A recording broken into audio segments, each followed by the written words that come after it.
Hey guys, tonight we are traveling back 2,000 years to the long, mist-laden courtyards of the Han Dynasty, where your new 9 to 5, actually more like dawn to dusk, is to serve as a librarian for one of the empire's sprawling repositories of bamboo scrolls. Imagine the morning air, cool and damp, heavy with the smell of cypress wood and ink. The stone lions guarding the entrance stare out with their weather-smoothed eyes, completely unimpressed by you and your early morning yawns. You shuffle along the paving stones, robes brushing against your ankles, and the faint sound of cicadas reminds you that even insects were more awake than you. And, of course, you probably wouldn't last 5 minutes at this job, because, unlike modern libraries, the Han collections don't come with comfy chairs, computers, or even the faint hope of coffee. So before you get comfortable, take a moment to like the video and subscribe, but only if you genuinely enjoy what I do here. And if you're listening right now, I'd love it if you let me know your location and the local time down in the comments. I always find it fascinating to see who's drifting off across the globe. Now, dim the lights, maybe turn on a fan for that soft background hum, and let's ease into tonight's journey together. You cross into the courtyard as the sky begins to shift from indigo to pale gray, the air alive with a soft chorus of sparrows. The library complex is larger than you expected, built in perfect symmetry to mirror the emperor's obsession with order.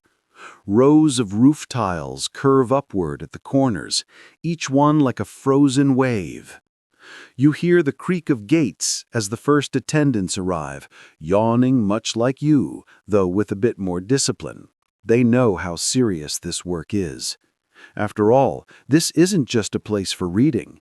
This is where the memory of the empire is stored, slip by slip.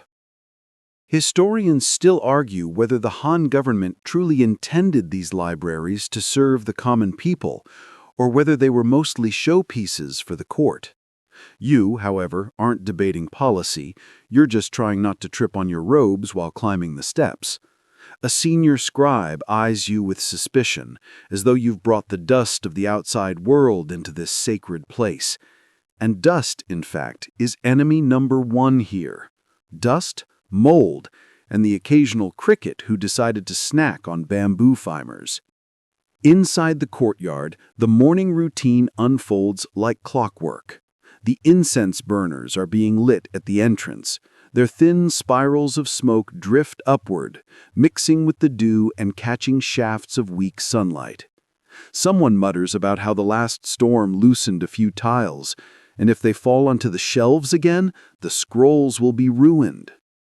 It's a constant balancing act, preserving thousands of fragile slips in a building never quite dry enough to keep rot away.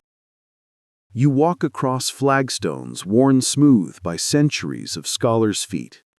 One stone in particular dips so deeply it collects rainwater, which becomes a tiny mirror to the heavens. You notice it every morning, but you still catch yourself pausing to see your reflection, a sleepy, underpaid librarian staring back. Well, not exactly paid in silver, more like in grain rations and occasional respect. The empire doesn't value you like it values soldiers or tax collectors, but here you are, shouldering the weight of knowledge itself. A faint clang echoes from somewhere beyond the wall. That would be the bell that signals dawn's official arrival. You were expected to be inside before it tolls a second time, or else your supervisor, whose eyebrows alone could cut bamboo, will write your name into a ledger you very much don't want to appear in. You hurry past the guardian lions, noting the way their stone teeth glisten with dew, as if they had just finished an early morning breakfast of careless apprentices. As you push open the heavy wooden doors, the smell hits you first. Ink, dust, and cedar shelves, mingling into a fragrance both musty and oddly soothing. It's like the smell of old books in a modern library, only sharper, as though the bamboo itself is whispering. The scrolls are locked away for now. Your task in this first hour is not glamorous. You sweep the courtyard walkway with a straw broom, then wipe condensation off the entry tables. Yes, you studied for years to learn how to read complex characters, and yet here you are, starting your day with janitorial chores. Scholars may argue about Confucian ethics, but dust does not sweep itself. And speaking of Confucius, you can almost imagine him shaking his head at you. He would probably say, "Do not complain about menial tasks," or at least, "do not complain so loudly." One of your fellow librarians cracks a joke about how Confucius never had to mop water off scroll racks. Everyone chuckles softly. It's the only humor allowed before tea. The light grows stronger. You adjust your robes, tie your hair with a strip of cloth, and prepare to face the day's endless scrolls. A sparrow hops inside the entryway, pecks at a stray grain of rice, and then decides this is not the place for birds after all. Lucky creature, you think, as it escapes into the sky. The empire beyond these walls is buzzing with merchants, soldiers, and farmers. But here, inside this courtyard, time feels slower, more deliberate. Each step you take echoes as if carved into the record of history itself. It's only the first hour of your shift, and already your feet ache. But that's what it means to be a librarian of the Han. You are not just caring for scrolls, you're caring for civilization's memory. And that responsibility, heavy though it feels, wraps around you like the morning mist. The doors groan as you slide them open, revealing rows of dark chambers where the scrolls sleep in their lacquered chests. These are not rooms you can just wander into casually. Each one is sealed with knots tied in silk cords because a slip of bamboo might be worth more than a chest of coins. You shuffle in, brushing past the cool stone walls, and the air changes immediately. Drier, colder, and carrying the faint metallic tang of ink mixed with cedar oil. You reach for a bronze key ring that jingles softly like wind chimes. Each key belongs to a different chest, and no one is foolish enough to forget which is which. Your supervisor once told you that opening the wrong storeroom was like mixing up a royal decree with a recipe for fish sauce. Embarrassing and possibly career-ending. So you pause, squinting at the scratched characters on the tags before selecting the right one. Historians still argue whether these collections were ever fully catalogued, or whether the sheer volume of bamboo slips made complete order impossible. Judging by the mountain of chests before you, you're inclined to believe the latter. Every chest contains thousands of slips, tied in bundles, each bundle whispering of farming records, poems, legal codes, or medical recipes. One wrong shuffle, and you'd spend the afternoon untangling history like a very boring knot. The first storeroom clicks open, and you're greeted with the scent of old smoke, traces of the fires used to harden the bamboo centuries ago. You carefully lift the lid, and there they are. Endless strips of bamboo, bound in cords, lying flat like soldiers on parade. Each strip is no thicker than a finger, carved with tight, neat characters that curve slightly where the knife pressed too hard. You pick one up, feel its smoothness, and marvel that this tiny sliver holds laws powerful enough to determine life or death. Of course, that gravitas fades quickly when you notice the mildew creeping in at the corners. Librarians spend half their lives waging war on mold.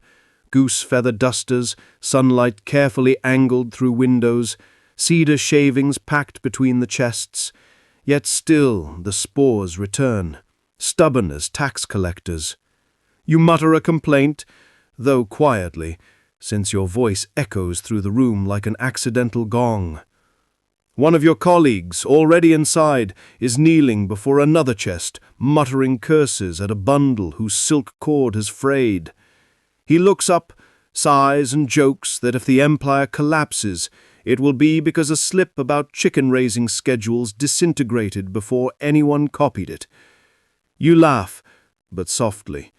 Joking about collapse is the kind of humor best confined to locked rooms. The morning sun filters through a tiny window cut high in the wall, painting a strip of gold across the floor. Dust motes dance in the beam like drunken scholars at a festival. You take a moment to watch them, allowing your mind to wander. What if one day, centuries from now, people stare at fragments of your handwriting and debate whether you really knew what you were doing? The thought is equal parts amusing and horrifying. And speaking of handwriting, you can't help but recall the time last month when a junior scribe accidentally inked a scroll upside down. For days afterwards, everyone teased him, saying he was pioneering a new school of inverted Confucianism. He didn't laugh, but you still smile whenever the memory sneaks back in. You continue opening the chests one by one. The cords are stiff, sometimes sticky with resin. Your fingers ache from tugging, but the ritual has a rhythm that's almost meditative. Pull cord, lift lid, check for pests, check for dampness, close lid, move on. Over and over until your body forgets it's even working. Perhaps that's why librarians last so long at this job. The monotony itself is strangely soothing. And yet, every so often, you stumble upon something unexpected. Today, it's a bundle labeled with characters you don't immediately recognize. You set it aside, making a mental note to ask a senior colleague. For all you know, it could be an obscure military manual or just someone's shopping list for more incense. Scholars still debate how many lost classics were hidden away in collections like these, never studied because no one recognized them in time. You sigh, because the idea that history might slip through your fingers while you dust shelves feels unfairly poetic. The floor creaks as you move deeper into the chamber. In the far corner, you hear a tiny scuttling noise. Mouse. You freeze, heart skipping, then see it dart across a gap in the wall. You breathe again, though you know you'll need to report it. The last thing anyone wants is a rodent gnawing through military treaties. Imagine the empire falling because of a mouse with a taste for strategy. You chuckle to yourself, quickly shushing your own laughter. By now, the incense from the courtyard has reached even here, thin tendrils curling into the shadows. The scent reminds you it's almost time for tea, but not yet. For now you finish unlocking the remaining storerooms, every turn of the key echoing like a soft drum beat against the stone. When the last lid closes, you rub your stiff fingers together, ink-stained and sore. The rooms are open, the scrolls safe, and the day's great unraveling of words can finally begin.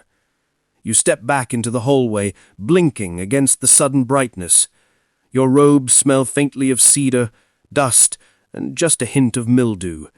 You have only completed the morning's first task, yet already your shoulders feel the weight of an empire's paper trail. You can almost feel your stomach protesting by now. But before you even think about food, there's the matter of ritual. No one begins the real work of cataloging the copying until the incense and tea have been properly arranged. You shuffle toward the small side rooms set aside for this purpose, a space both sacred and slightly cluttered, smelling of ash, damp wood, and something faintly bitter that clings to your robes long after you leave. The tea chest sits in the corner, packed with rough leaves that look more like shredded twigs than the delicate curls you buy in a modern shop. You scoop a handful into a clay pot, splash in water that's only halfway to boiling, and watch the pale green swirl rise like morning fog. It doesn't taste wonderful, more like grass steeped too long in a puddle, but it does the job. Your eyelids lift just a little, enough to remind you that you are still alive. Someone once joked that Han librarians weren't kept awake by tea so much as terrified into consciousness by its bitterness. You sip, wince, and silently agree. Historians still argue whether tea at this stage of Chinese history was meant more for ritual purity or for flavor. Judging by your puckered mouth, you're leaning toward ritual purity. No sane person would drink this willingly for enjoyment, unless enjoyment meant bragging later about how strong your stomach is. Across the room, a senior scribe is arranging sticks of incense into a bronze burner shaped like a crouching tiger. The first spark of flame crackles, then soft smoke begins curling upward, thin as silk thread. You're expected to bow slightly, nothing dramatic, just a little acknowledgement that the day's labor deserves its blessing. So you bow, even though in your mind you're already dreading the bamboo slips waiting for repair. The incense fills the air with a resinous scent, pine and sandalwood mixed with something harder to place. You cough softly, not loud enough to attract attention, but enough to remind yourself that sacred smoke is still smoke. The old superstition says it drives away pests that might harm the scrolls. Whether that's true or not, you'll take any excuse for fewer mice. Remember that scuttling visitor from earlier? You find yourself muttering, half to the smoke itself, "Keep the mice away, please." One of your colleagues joins you, carrying his own steaming cup. He sits, stretches his legs out rudely far, and sighs like a man being crushed by the weight of eternity. Then, with complete seriousness, he remarks that the tea tastes exactly like boiled boots. You snort into your cup, almost spilling it. He grins, satisfied to have earned the first laugh of the morning. 3 jokes in, and it's not even noon. You silently declare him a dangerous man. The ritual isn't all humor, though. There's a moment where everyone settles into silence, holding their cups, listening to the faint hiss of incense burning down. You feel your shoulders drop, your breath deepen, and the whole building seems to exhale with you. Outside, sparrows are still chattering, but in here, time stretches long and smooth. You're reminded suddenly of a fringe story you once heard, that during the reign of Emperor Wu, a librarian accidentally spilled tea over a bundle of scrolls, staining them permanently. Instead of punishment, he supposedly declared it an experiment in preservation, claiming the tannins would protect the bamboo. No one could prove him wrong, and the tea-soaked scrolls were shelved like all the others. Whether that's true or not, you make a mental note to keep your cup far, far away from today's work. Another sip, the bitterness doesn't soften, but your mind begins to sharpen. The faint pounding in your temples eases. Your colleague mutters about how he'd prefer wine. You quietly agree, but add that wine would only make the characters blurred together. He grumbles that maybe blurred characters would look prettier than half the calligraphy you'll see today. You chuckle, quietly enough to keep the ritual's dignity intact. When the last of the incense stick crumbles into ash, the ritual is done. No announcement, no ceremony, just the quiet acknowledgement that now the day can officially begin. You set your empty cup aside, the clay still warm against your palm, and step back into the hallway. The smoky fragrance clings to your sleeves, following you like a loyal but slightly suffocating friend. The rooms ahead are filled with unread scrolls, cracked slips, and the quiet sighs of librarians resigned to their fates. You take one last deep breath of the incense-thick air, knowing that from here it's all ink stains and sore wrists. But for just this moment, with tea bitterness still on your tongue, you feel strangely awake, strangely steady, as though you could actually make it through the mountain of bamboo waiting for you. The dust is back. It's always back. You sigh, grabbing the long-handled goose-feather duster that looks more like a carnival prop than a tool of scholarship. Its white plumes tremble in the air, soft enough to tickle but firm enough to scatter layers of stubborn gray from the bamboo slips. You shake it gently over the shelves, and the dust swirls into golden beams of sunlight like tiny ghosts rising reluctantly from their graves. The trick is to move slowly. Otherwise, the dust floats right back onto the same spot, undoing your effort. You pace the aisles, feathering each chest, muttering as you go. This is not glamorous work, and yet it matters. Dust is a librarian's eternal enemy. Left unchecked, it invites mold. And mold, as you know, doesn't just ruin one scroll, it spreads like gossip in the marketplace. Historians still argue whether ancient custodians truly understood the microscopic causes of decay, or if they relied mostly on rituals and incense to banish the rot. What is clear is that they waged a daily battle with it, armed with feather dusters, cedar oil, and endless patience. You add your name to that long roster of reluctant warriors. You pause when you notice a faint nibble at the edge of one slip. Not mold, teeth marks. The mice have been at it again. You grumble, half amused, half horrified, imagining a rodent proudly reciting Confucian sayings after a midnight snack. You joke to yourself that if the mice ever develop literacy, you'll simply hand them the duster and retire. Nearby, a colleague sneezes loudly, sending another puff of dust into the air. You glare at him. He shrugs. This is the librarian's circle of life. Sneeze, dust, repeat. It's strangely comforting in its inevitability. You wipe your sleeve across your face and return to feathering, even slower now, savoring the hypnotic rhythm of the motion. The shelves creak as you shift bundles, sliding one aside to dust the surface beneath. Some cords fray as you lift them, silk giving way to time. You hum softly while working, the way you always do when your arms begin to tire. The tune isn't much, just a string of notes that sound like a lullaby sung through a yawn. But here, in this quiet chamber, it feels like the shelves themselves are humming back. And then you remember that peculiar tidbit. Some early libraries supposedly employed cats to deal with pests. Imagine that. Fat, dignified felines patrolling these aisles like furry supervisors. You grin, picturing a stern tabby seated at the catalog desk, pawing at misfiled slips. Whether that story is true or not, you'd welcome the help. Goose feathers do not hiss at mice. The sunlight shifts higher, making the dust sparkle like tiny stars before fading back into dullness. Your duster strokes grow slower, lazier. There's a strange peace in this repetition, as though you're erasing time itself from the shelves. Every bundle you brush clean seems to breathe easier, waiting quietly for the next hand to reach for it. By the time you finish, your arms ache, and your nose tingles with the residue of 100 tiny particles. But the shelves gleam, at least for now. Tomorrow they'll gather dust again, but that's tomorrow's problem. You rest the goose feather duster back in its stand, feathers fluffed and proud, like it knows it has earned a small victory. The mice may return, the mold may creep back, but for one shining hour, the library is fresh, calm, and ready.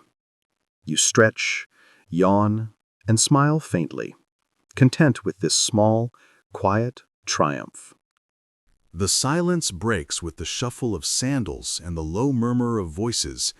Visitors have arrived. Couriers from the imperial court, their robes stiff with travel dust, their faces set in that look of polite urgency that says, "We have orders and you must obey them, no matter how inconvenient." You glance at your colleagues. Everyone exhales the same invisible sigh. The lead courier produces a bamboo tally, the official marker of authority, and announces his request.